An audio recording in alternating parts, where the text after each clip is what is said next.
Señores magistrados, la defensa de la señora Nadine Heredia acude a ustedes vía recurso de apelación con la finalidad de que, con los argumentos que aquí expondremos, el recurso sea declarado fundado y se revoque la decisión del juez de instancia. Nosotros queremos empezar con el argumento que consideramos más importante y que debe ser analizado por la sala, respetuosamente solicitamos, que es el requisito de la indispensabilidad de la medida, que es algo que el señor juez no ha desarrollado mayormente en la resolución. Y nosotros hemos traído a colación, por ejemplo, casos como los que citó mi colega, el del señor Marvito, casos el de la señora Susana Villarán y el caso del mismo señor Ilan Heredia Alarcón. A partir de esa jurisprudencia emitida por el subsistema de crimen organizado y el subsistema anticorrupción hoy unido, lo que se estableció, podríamos concluir nosotros, es que si el impedimento de salida se va a imponer porque es indispensable para la averiguación de la verdad, se requeriría de un acto de investigación concreto, porque esa sería la averiguación de la verdad, establecido mediante una disposición. Y eso, por lo menos en su momento, había. Eso por un lado. Y por otro lado, a partir de esta jurisprudencia, nosotros podemos entender que además esos actos de investigación requerirían la presencia obligatoria de la persona en el país. Y como dice la Corte Suprema en el Acuerdo Plenario 3/2019, adicional a eso tiene que analizarse que el solo señalamiento del domicilio no sirva, porque escuché decir al señor fiscal ahora en las exposiciones de que esta era la única medida para la etapa, y así lo había dicho el señor juez, y en realidad jurídicamente sería incorrecto, porque antes del impedimento bastaría el solo señalamiento del domicilio. Con esa precisión, este caso es, digámoslo, sui generis por el propio debate que hemos tenido. La medida se ha aplicado, se ha impuesto, por lo menos en primera instancia, etapa de preliminares, y hoy el caso ya está en etapa de investigación formalizada.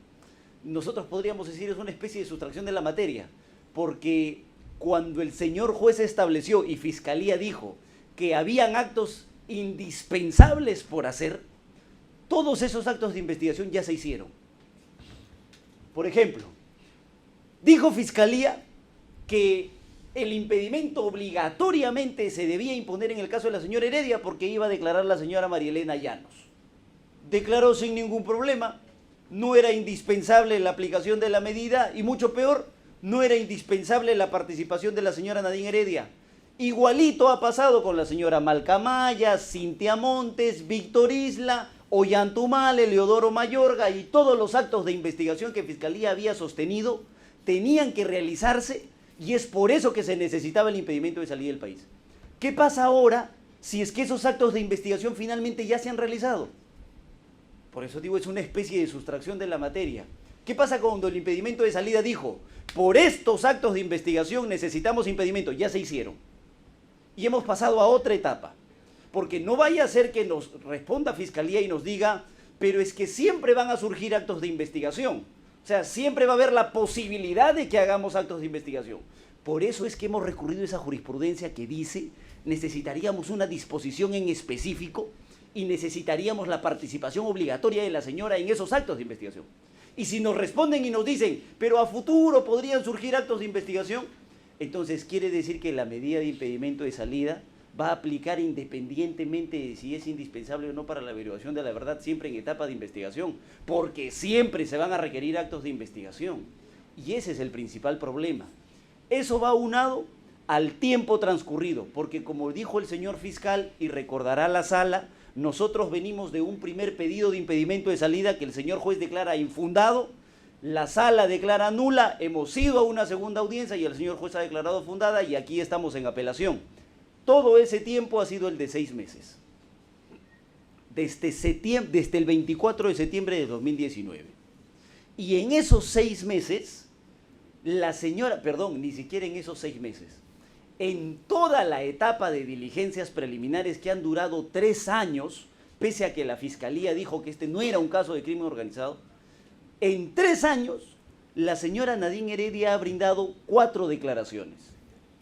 Lo que les quiero decir es que la medida que suple al impedimento de salida, el señalamiento del domicilio, sí ha funcionado, porque ella ha colaborado con la investigación. 20 de septiembre de 2016, Primera, 25 de octubre del 2016. Segunda, tercera, el 19 de agosto del 2016. Y la última, frente a la fiscal Mori, el 5 de diciembre del 2019. Cada vez que se le ha llamado, cada vez ha sido ubicable, ha bastado el señalamiento del domicilio, como dice la Corte Suprema, y además ella ha colaborado. Ese es un aspecto que el señor juez ni siquiera ha tenido en cuenta, y ese es el problema. Y acá viene el otro tema. Un argumento de fiscalía era que la señora Heredia debía estar en el país porque tenía un récord migratorio constante de viajes. Ese era el argumento de fiscalía. Y nosotros, para contestar a ese argumento, lo que hicimos fue revisar el movimiento migratorio y las investigaciones que tiene la señora Heredia, porque sería arbitrario decir que tú sumas todo el movimiento migratorio desde la primera vez que se fue del país hasta el último viaje que haya hecho, independientemente de si existan o no investigaciones. Tendría que ser mientras existan las investigaciones. Y analizamos los 3 casos que tiene la señora Heredia. Ella tiene un caso, una investigación por lavado de activos que hoy está en etapa de control de acusación. Tiene este caso del gasoducto y tiene la investigación por el caso Lorena. Para eso nosotros trajimos, y obra en el expediente, las disposiciones que corresponden a esos otros casos, al caso de lavado y al caso Lorena, para demostrarles que mientras existe el caso gasoducto, donde la señora fue incorporada en el año 2017, no ha realizado ni un solo viaje. O sea, desde que está enterada de que tiene una investigación, no ha salido del país, por lo menos en el gasoducto. Quizá en los otros casos, entonces trajimos la disposición del caso Lorena, y resulta que en el caso Lorena, desde que existe la investigación, tampoco ha realizado ni un solo viaje. Para eso trajimos esas disposiciones. Y en el caso de lavado, porque fue incorporada en el 2015, registra 3 viajes. 2 que hizo en su calidad de primera dama, una invitada a la República Popular China, en realidad su calidad de presidenta del Partido Nacionalista, y otro en su calidad de primera dama a España, también criticada hasta por la ropa. Y el tercer viaje que hizo fue por trabajo, porque ella trabajaba en FAO. Cuando sale de viaje, el señor juez le dice, en el caso de lavado, regresa. Y la señora regresa. El señor juez le impone la medida, porque había una discusión ahí si ella debía informar antes de salir o solicitar permiso antes de salir. El señor juez le dice, tú tienes que pedir permiso. La sala revoca y finalmente la sala establece que solamente tiene que informar para salir, pero la cosa es que regresa. Para eso trajimos esa información. Y el señor juez nos responde en la resolución, no sobre esto. No hay frase alguna que el señor juez haya pronunciado sobre si la señora Heredia viajó o no viajó, pero nos responde de la siguiente manera y nos dice, el abogado nos ha informado de que la señora Heredia tiene otras investigaciones. Entonces lo que yo voy a utilizar para sustentar el impedimento es el concepto de reiteración delictiva. Por eso es que uno de nuestros agravios es la lesión del principio acusatorio. Porque Fiscalía había traído lo del movimiento migratorio constante, ellos habían sumado todos los viajes, 251 viajes, independientemente de si existía o no investigación. Y nosotros decíamos, o sea, las personas tienen que tener miedo de viajar aunque no tengan investigaciones. Como era absurdo, entramos al análisis de caso por caso y el señor juez no responde sobre ese punto y nos dice reiteración delictiva. El primer problema es que ese concepto nunca fue debatido en audiencia. Porque si nos hubieran dado la oportunidad de debatir ese concepto, si Fiscalía lo hubiera llevado, les diría que ni siquiera es aplicable al caso. Porque el concepto de reiteración delictiva se entiende, es que la persona se mantiene en la misma posición como para seguir cometiendo los hechos. Y la imputación es que estos hechos sean cometidos en su calidad de primera dama. Ya no es primera dama. Entonces, ¿dónde estaría esa manifestación de la reiteración delictiva para que ella pueda seguir cometiendo este tipo de hechos? Es un absurdo. Pero finalmente este tema nunca fue debatido. Respecto del arraigo, el señor juez no ha hecho discusión sobre el arraigo familiar, no ha hecho discusión sobre su ubicación domiciliaria, porque nosotros consideramos que suple al impedimento de salida del país el señalamiento del domicilio. Han allanado su casa, la habían incautado, en el caso de lavado incluso fue sometida a una medida de desposesión, recuerdo. Siempre ha sido ubicable en el mismo domicilio Girón Castrat 177. Pero el problema está en el razonamiento del señor juez, que el señor juez nos dice, puede haber todo, pero no hay arraigo laboral. Nosotros, conforme a la vida de la señora Nadine Heredia, establecimos que la señora Nadine Heredia es parte del CEN, que es el Consejo Ejecutivo Nacional del Partido Nacionalista. Llevamos la constancia, obra en el expediente, en la que ella desarrolla labor, trabajo en el Partido Nacionalista. Y ese trabajo obviamente es remunerado. ¿Dónde está el problema? En que como el Partido Nacionalista ha sido incorporado al caso de lavado de activos como persona jurídica, las cuentas le han sido embargadas. No es que la señora Nadine Heredia no quiera cobrar, es que no puede cobrar. Realiza un trabajo subordinada, remunerada, conforme a las características del trabajo. Pero el hecho de que no se le haga efectivo el pago ya no depende de ella, sino eso depende de decisión judicial. Pero independientemente de eso, la señora Nadine Heredia, cuando nos llaman a declarar en el despacho de la fiscal Mori, señala efectivamente que también se dedica al cuidado de sus hijos. Y el señor juez nos responde y nos dice, eso no es trabajo. Y nosotros lo que hemos presentado por escrito es finalmente lo que el Tribunal Constitucional ha diferenciado. Una cosa es trabajo y otra cosa es actividad laboral. El trabajo tiene que ser remunerado. La actividad laboral no necesariamente.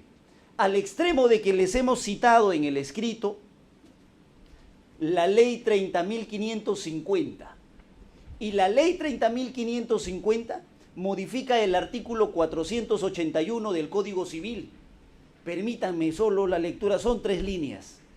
Esa ley que modifica el Código Civil dice que el juez considera como un aporte económico el trabajo doméstico no remunerado realizado por alguno de los obligados para el cuidado y desarrollo del alimentista.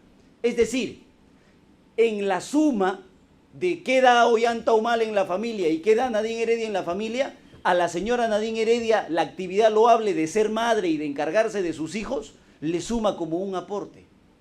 Entonces, ¿por qué no puede ser una actividad laboral? No necesariamente un trabajo no remunerado, pero termina siendo una actividad laboral que finalmente la arraiga en el país. Y eso es algo que el señor juez nos ha respondido y nos ha dicho, no. Como no es trabajo, no es arraigo laboral. Y no nos ha respondido respecto al trabajo que... nos ha respondido respecto al trabajo que desarrolla en el Partido Nacionalista y nos ha dicho, como no cobra, no es arraigo laboral. Y el problema es que no quiera, sino que las cuentas están embargadas. Respecto del criterio crimen organizado, este caso es sui generis en varios aspectos. Hemos tenido oportunidad, recuerdo en la audiencia pasada, nosotros les planteamos esto, les contamos lo que pasó en el caso. La fiscal provincial dijo que este era un caso que tenía que adecuar ella a la ley del crimen organizado, mediante disposición 9, 11 si mal no recuerdo. Luego saca una segunda disposición y dice en la disposición 14, por si acaso, cuando yo dije que iba a adecuar el caso a la ley del crimen organizado, solamente lo hice para utilizar el plazo de 36 meses. Pero hago la salvedad de que a nadie le estoy imputando delito de crimen organizado. Nosotros vinimos en tutela. El señor juez nos dijo que era posible que una investigación en la que no se imputa crimen organizado pueda durar 3 años. Ya no discutimos. Finalmente la decisión fue confirmada por la sala. Ahora resulta que cuando se analiza el peligro procesal, se dice que la señora Nadine Heredia sí tiene un peligro de fuga porque pertenece a una organización criminal. No que no, por lo menos no que no en la preliminar. Nos habían dicho que solo era por el plazo, ya no discutimos. Y ahora ese mismo criterio está siendo utilizado en perjuicio de la propia investigada. Y aún así, como ha establecido la Corte Suprema, que permítanme jalarlo por analogía en el Acuerdo Plenario 1/2019, si se va a utilizar el criterio de crimen organizado, se necesita 2 cosas principalmente.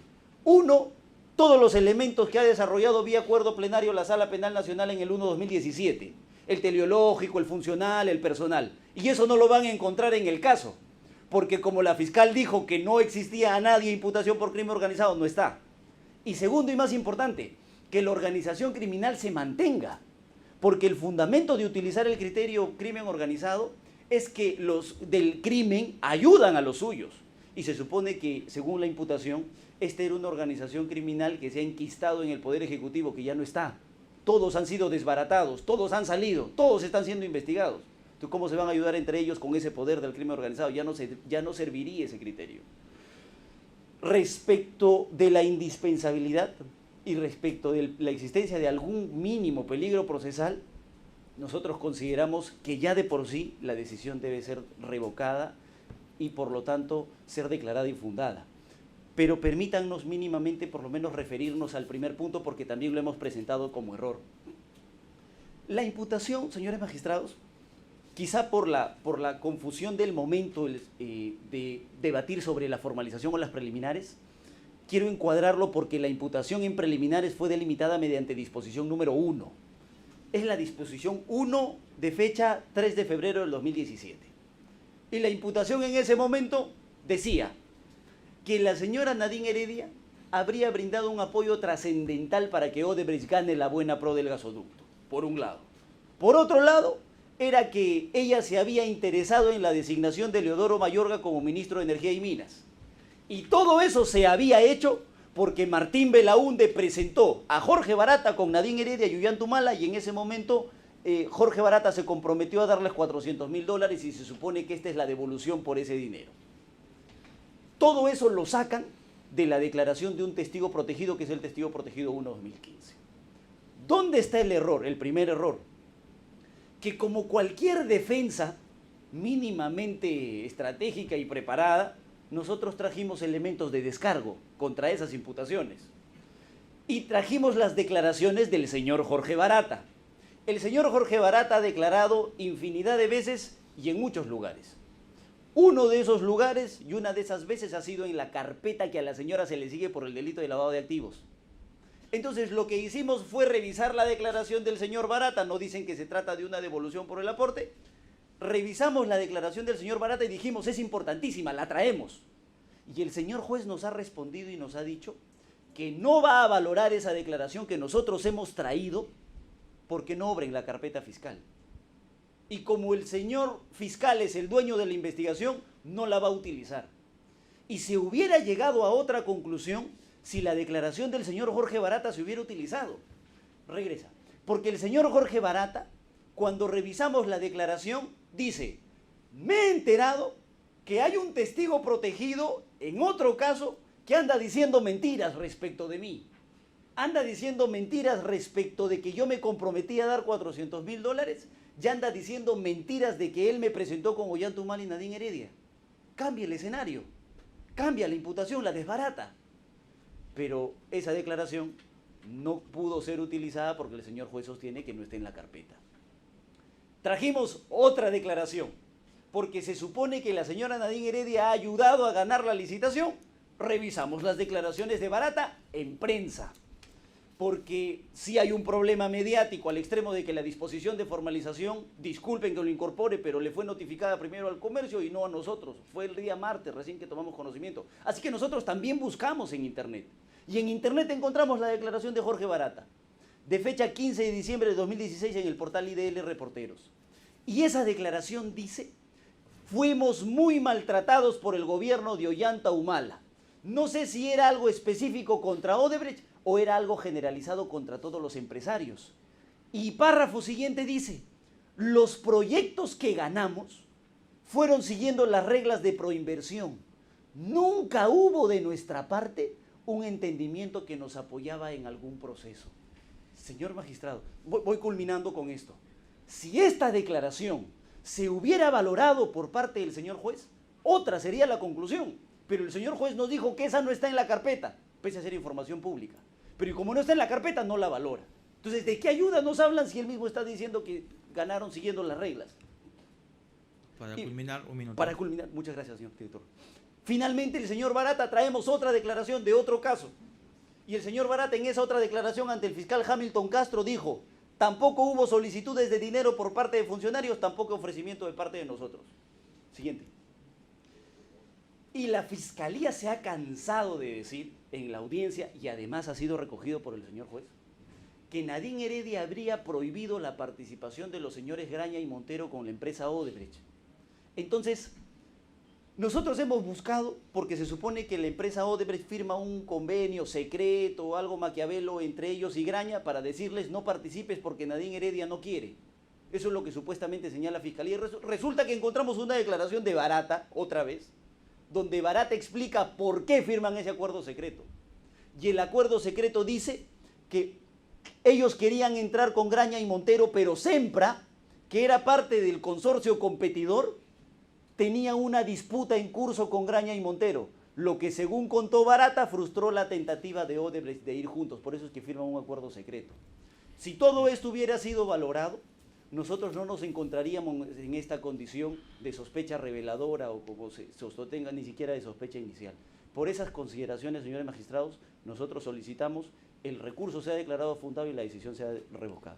Bien, Ministerio Público tiene 15 minutos. Gracias, señor director de debates. El Ministerio Público solicita que se confirme la decisión de primera instancia y vamos a dar las razones. Y vamos a comenzar por lo último que ha referido la defensa, que tiene que ver con los elementos que dan cuenta de la intervención de la investigada Nadine Heredia Alarcón en los hechos. Y nos vamos a referir a la resolución judicial, porque el señor juez llega a la convicción de que la investigada habría influenciado en su calidad de primera dama en el proyecto Gasoducto Sur Peruano al reunirse con diversos funcionarios públicos a cargo de esta licitación, así como con los ejecutivos de Odebrecht con el objeto de beneficiarlos, con lo cual se logró que la empresa brasileña resultara ganadora en el aludido proyecto, mientras se dilataba la ejecución del proyecto antecedente Gasoducto Andino Sur, también denominado Cuntur. Para acreditar esta parte, se cuenta, por ejemplo, con lo atestiguado por el testigo protegido TR01, que en pertinencia señala que la referida investigada Heredia Alarcón mantuvo reuniones con Jorge Enrique Simoes Barata y Raimundo Trindade Serra. Ojo con Raimundo Trindade Serra, porque es una persona que todavía está pendiente de su declaración, que es un ejecutivo de Odebrecht y Relaciones Públicas, para tratar sobre el financiamiento, entregas de dinero de la campaña presidencial 2011 en estrecha relación a la prioridad del interés que mostraba Odebrecht para el referido proyecto Gasoducto Sur Peruano. ¿Y cómo corrobora esta información? Porque lo que la defensa les ha dado cuenta tiene que ver con la forma como inicia la investigación, no cómo se formaliza el requerimiento. Primero, el cuaderno de agendas de Nadine Heredia, que hace mención a reuniones con Martín Belaunde y el ejecutivo como Marcelo Odebrecht en el 2010, que involucran los intereses de la empresa brasileña, que contrastado con el movimiento migratorio de Jorge Enrique Simoes Barata, alto funcionario de Odebrecht, se establece que viajó al Perú en diferentes periodos, coincidiendo en el 2010 como aparece en la agenda. Luego, según el registro de visitas de Palacio de Gobierno, que consignan visitas durante los años 2011 a 2012, hecho no cuestionado por la defensa. La declaración de Luis Sánchez Torino, tampoco cuestionado por la defensa, jefe de proyectos, que es un órgano de apoyo del Comité de Proseguridad Energética, que atestigua que han existido las reuniones de los funcionarios de Proinversión con Nadine Heredia Alarcón en Palacio de Gobierno junto a Ollantumala, en el que hace esa mención que se trataron cuestiones técnicas. ¿Qué tenía que hacer Nadine Heredia Alarcón preguntando sobre cuestiones técnicas de un proyecto? Es algo que también el juez en su resolución indica. La defensa no argumenta sobre eso.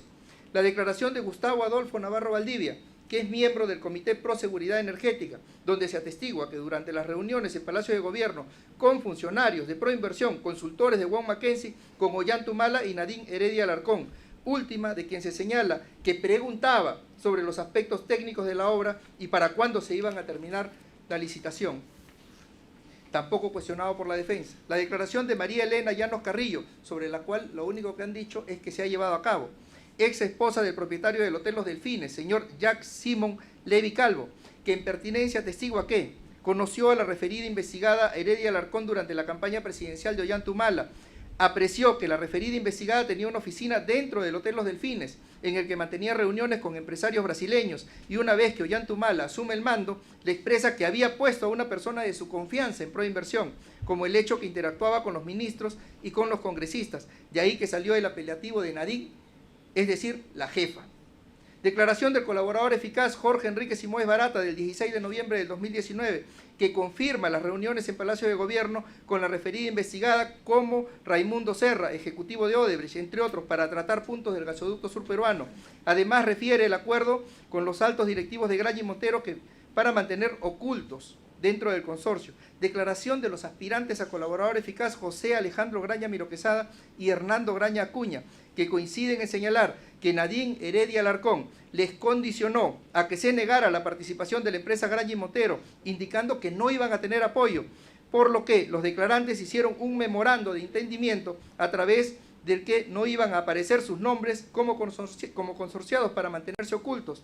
Esta situación, para el juzgado, objetivamente evidencia el poder de la investigada en mención sobre el referido proyecto.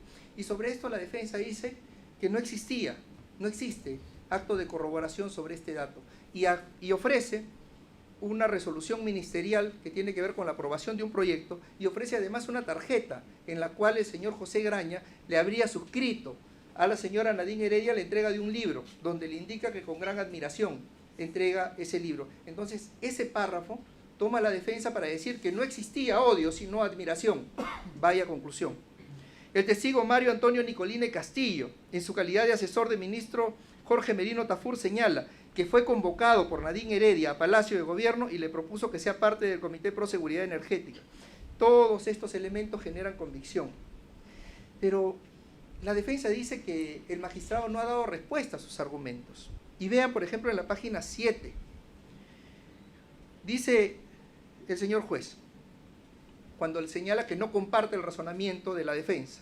Dice, la defensa sostiene que las reuniones en las que participó su patrocinada son protocolares de cara a diversas testimoniales que informan de la injerencia en el proyecto de Gasoducto Sur, sin que el letrado, como tampoco lo hace en esta audiencia, haya brindado una explicación suficiente de la activa participación de su patrocinada.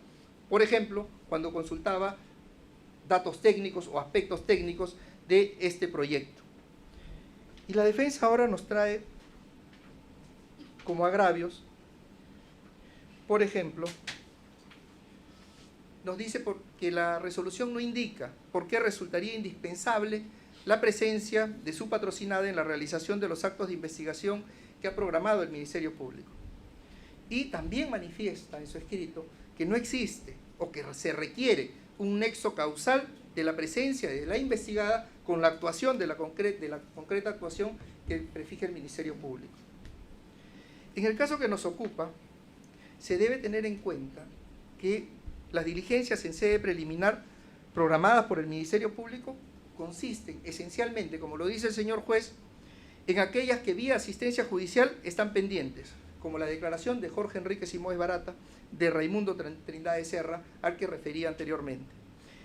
Conforme a los elementos de convicción de lo que hemos dado cuenta, es decir, lo declarado por el testigo protegido TR01 y lo dicho por otros colaboradores eficaces como por el propio Jorge Enrique Simoes Barata, que se indica en el requerimiento y recoge el señor juez y que no cuestiona la defensa de la investigada, dan cuenta, señores, precisamente de esa necesidad de su presencia y la relación causal que exige la defensa o que pretende exigir en esta audiencia para efectos de llevar a cabo estas diligencias y la presencia de la investigada.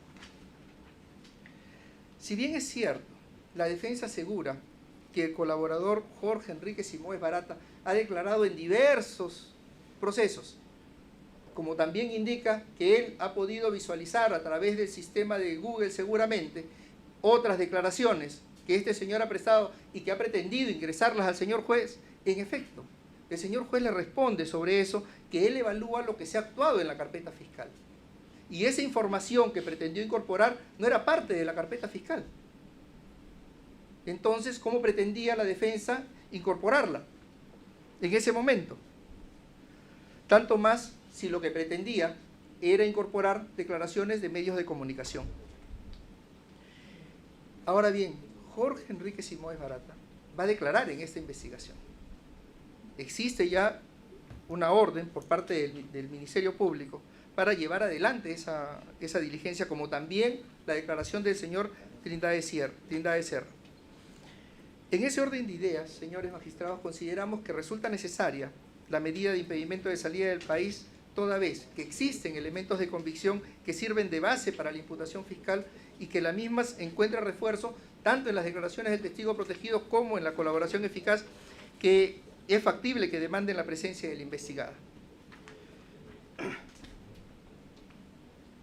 El impedimento de salida del país resulta también necesario para alcanzar los fines de la investigación, al no existir en investigación preliminar medidas igual de eficaces o que sean menos gravosas. Dice la defensa, y nos ha reiterado en más de una ocasión, que basta con el señalamiento de domicilio, pero eso no es una restricción.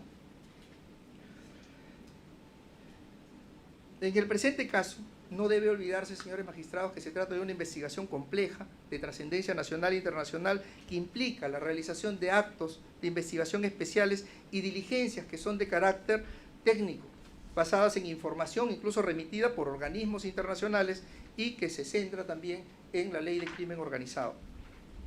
Otro de los agravios que formula la defensa se contrae al arraigo laboral como supuesto de peligro de fuga. Asegura que no se toma en cuenta la labor del cuidado de los hijos que realiza Nadine Heredia Alarcón y su labor dentro del Partido Nacionalista Peruano, que ahora nos indica sí labora, pero no puede cobrar porque las cuentas están embargadas, sobre lo cual tampoco tenemos un dato objetivo. Para el caso en concreto, la resolución judicial indica, es indiscutible que no desarrolla actividad laboral cuando señala que solo está al cuidado de sus hijos menores, además de que no tiene ingresos económicos. En consecuencia, dice el juez, lo argumentado por su abogado defensor, referido a que ejerce actividad en el Partido Nacionalista sin recibir remuneración alguna, no es de recibo por resultar manifiestamente incongruente. Eso es lo que textualmente dice el juez. La defensa, a partir de ello, pretende introducir al debate si el cuidado de los hijos menores es o no una actividad laboral, aun cuando esta no es remunerada. Tema que no es abordado por el juez. El juez lo que hace es relacionar la información que le proporcionan en audiencia en función al caso concreto, donde se afirma que la investigada está al cuidado de sus hijos, pero a la vez ejerce actividad no remunerada por el Partido Nacionalista. Lo que sirve para concluir por parte del juez que no tiene ingresos económicos como para acreditar un arraigo laboral de calidad. Esto es, que el arraigo laboral le permita estar vinculada a ella y no dejarla para fugar del país. Tanto más, señores, esta sala, en el caso Castilla emitido en esta decisión, precisa que el arraigo laboral se expresa en la capacidad de subsistencia del imputado. Para el Ministerio Público, el tema de cuidado de menores, que por cierto es propio de todo padre o madre, lo que acredita es más un arraigo familiar que no es un tema que está en discusión. Por otro lado, la defensa también alega como agravio que no se ha tomado en cuenta la conducta de su patrocinada en otras investigaciones y que lo que ha hecho el juez es tomar la información que él ha proporcionado para afirmar un tema de reiterancia delictiva. Y en eso queremos detenernos un momento porque el artículo 253 del Código Procesal Penal, en el inciso 3, establece que la restricción de un derecho fundamental solo tendrá lugar cuando fuera indispensable, en la medida y por el tiempo estrictamente necesario, para prevenir, según los casos, los riesgos de fuga, de ocultamiento de bienes o de insolvencia sobrevenida, así como para impedir la obstaculización de la averiguación de la verdad y evitar el peligro de reiterancia delictiva. En esta parte vamos a coincidir con la defensa, porque ya a esta fecha la señora Nadine Heredia Alarcón no tiene la condición de primera dama y es improbable que pueda darse una reiteración delictiva en ese sentido. Señores magistrados, el Ministerio Público considera que se cumplen los presupuestos para confirmar la decisión emitida por el órgano judicial. Tengan en cuenta que estamos frente a un caso de naturaleza compleja, el momento en que se ha decretado la medida, que es en diligencias preliminares, y que existen suficientes datos que permiten corroborar a estas alturas información que ha sido proporcionada tanto por testigo protegido como por colaboradores eficaces. Es todo, señor. Muchas gracias. La defensa, 3 minutos. Señores magistrados, respetuosamente sí nosotros debemos solicitar a la sala un pronunciamiento respecto al requisito de la indispensabilidad de la medida, por lo menos en este caso, sobre actos de investigación que ya se han hecho. Y respecto a si es que va a declarar o no el señor Barata, el análisis jurídico debería ser sobre si la medida de impedimento de salida puede responder a tenme un ratito al investigado a ver qué encuentro en los próximos actos de investigación. Y a eso no debería responder el requisito de indispensabilidad para la averiguación de la verdad. Eso como un punto para nosotros. Respecto a la incorporación o no de elementos, que el señor juez ha negado, porque se supondría que nosotros hemos, lo que ha dicho el señor fiscal, sorprendido y no deberíamos haberlo incorporado en la audiencia. Permítanme contarles qué pasó. Como defensa, llegamos con un tomo de elementos de descargo al momento del debate, porque hemos debatido uno a uno. Cuando yo iba a iniciar con mi alegación, le dije, señor juez, he traído elementos de descargo, y el señor juez me dijo, un ratito, no puedes sorprender a la fiscalía en este momento. ¿Qué es lo que has traído? Y yo le respondí, son elementos que ya hemos debatido en la audiencia anterior, porque venimos de una audiencia nula. Pero sin perjuicio de eso, se le dio el tiempo necesario a Fiscalía porque tuvimos que suspender mi participación para una segunda audiencia y recién debatir. Pero independientemente de eso, esa información sí obra en la carpeta fiscal. Nosotros en ejercicio de defensa hemos presentado aproximadamente unos 44 escritos a Fiscalía, siempre intentando aportar información. Y mediante escrito número 26, de fecha 10 de diciembre del 2019, antes de la realización de la audiencia, aportamos la declaración del señor Barata que obra en internet, por ejemplo. O sea, está en la carpeta. O sea, no es que hayamos sorprendido a nadie. Mediante escrito 25, de fecha 10 de diciembre, hemos aportado las declaraciones de Barata que obran en la carpeta de lavado también. Porque otro sería el análisis si es que también revisamos esas declaraciones. Podría darnos hasta otra hipótesis en realidad, porque el señor Barata se ha cansado de declarar que lo que hizo él fue comprarse a su competidor. El competidor del consorcio Odebrecht ha declarado, el señor Manlio Alessi ha declarado y ha dicho, sí, me compraron, quiero someterme a la confesión sincera, fue un problema de privados. Y le han archivado el caso, dicho sea de paso, solo a nosotros nos han formalizado. Entonces, si te tienes comprado al competidor, ¿por qué coordinarías con Nadine Heredia? Eso es lo que nosotros queremos sostener y desarrollar, por eso es que son importantes estas declaraciones. Y el señor fiscal ha hecho alusión a algunas declaraciones y ha dicho, por ejemplo, se supone que la declaración de Barata contra Barata se corroboraría con la declaración de Gustavo Navarro.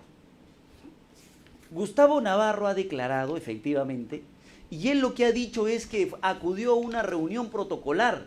Esa reunión donde el presidente de la República los llama y les dice, por favor, les da una palmada en el hombro, por favor, trabajen muy bien en el caso, les encargamos el proyecto, ustedes mismos son los técnicos. Ya en esa reunión se supone que estaba presente Nadine Heredia. Sobre si hizo alguna pregunta, el señor Gustavo Navarro dice que no. Luego viene el señor Luis Sánchez Torino, que ratifica efectivamente que se trataba de una reunión protocolar. Y Sánchez Torino lo que dice es que si Nadine Heredia hizo preguntas, fueron de manera genérica. Lo que preguntó fue a respecto de si la licitación iba a generar el interés del mundo, cómo iban a hacer para generar el interés de las empresas del mundo. Si tú, se supone, estás coludido con Odebrecht, si se supone que Odebrecht se está comprando a su competidor porque no quiere competidores, ¿por qué Nadine Heredia les diría cómo hacemos para ubicar a otras empresas internacionales? Por esas consideraciones, señores magistrados, nos mantenemos en